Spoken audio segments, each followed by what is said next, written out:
साल तक जो जिनको देशद्रोही अलगाववादी कहते थे, बुखारी शिकारी कोई नहीं होती, कश्मीर में होगी, आज वो इधर बैट बॉल टांग के बैठे हैं। मैं उनके गांव में ही हूँ, लंबेड़ी में, और मैं देख रहा हूँ कि किस तरह के विचित्र गठबंधन हैं और किस तरह की धारणा है।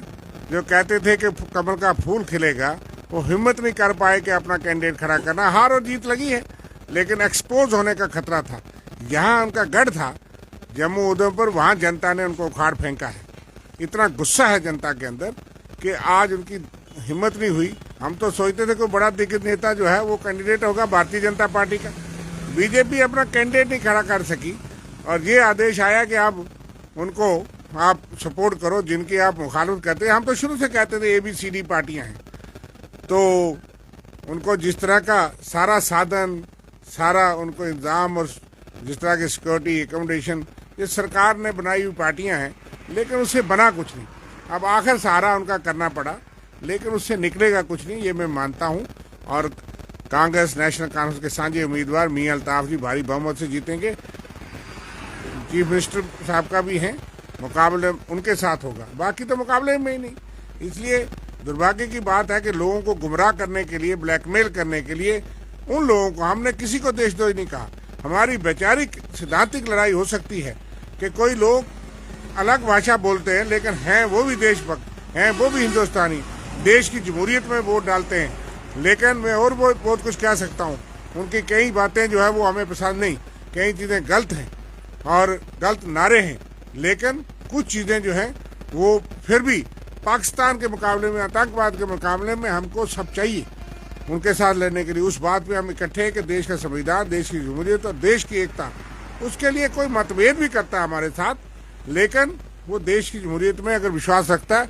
हमने नहीं कहा, लेकिन जिन लोगों को वोट लेने के लिए इन्होंने बहुत बातें की, खैर इनकी पुरानी प्रथा है, क्योंकि इनका पूर्वजों का मुस्लिम लीग के साथ मैच चलता रहा। अब भी बैट बॉल से मैच खेलें, आपको पता है ना, हिंदू महासभा की श्यामा प्रसाद मुखर्जी जी मुस्लिम लीग की वेस्ट बंगाल की सरकार में मंत्री थे, बहुत बड़े नेता थे। और जब हिंदुस्तान पाकिस्तान के विभाजन का रेजोल्यूशन आया तो वाकई जो है वो उसका हिस्सा थे उस वक्त उस सरकार के। और पहला रेजोल्यूशन वेस्ट बंगाल में, उसका सिंध में भी इनकी सरकार थी। ये नया रिश्ता नहीं है, लेकिन लोगों को भूल गया था, और इसलिए अब फिर बैट बॉल खेले मुस्लिम लीग से, किसी से हमें एतराज नहीं, हम अपने सिद्धांतों पर पक्के हैं। लेकिन ये रिश्ता क्या कहलाता है ये तो जरा बता दें हमारे दोस्त। और बेगानी शादी में अब्दुल्ला दीवाना कैंडिडेट कोई किसी पार्टी का जो आपसे सहमत नहीं, और आप डांस कर रहे हो, आप कहते हो जनाब झंडे लगाओ, इनको वोट देना, उधर फूल का निशान नहीं मिलेगा, उधर बैट बॉल मिलेगा। क्या दशा आ गई। मैं उन पर तरस खाऊं, हंसी करूं, या लोगों के साथ जो उन्होंने खिलवाड़ किया, उनको भड़काया, उसमें वोट लिया, और फिर उनके साथ ये गठबंधन होता है। 2014 में कहा था बाप बेटी, और बाप बेटे को रोकना है, हमें वोट दो, तो 2 महीने के बाद बाप बेटी के साथ सरकार बना ली थी। इसलिए इनके ऊपर कौन विश्वास करे।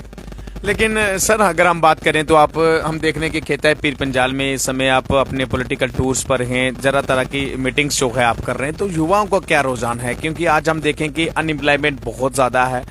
आज का जो युवा है, खासकर इस महंगाई के दौर में, एक मिडिल क्लास फैमिली के लिए घर चलाना जो बहुत मुश्किल है, तो आपको क्या लगता है कि वो लोगों के साथ जब आपसे बात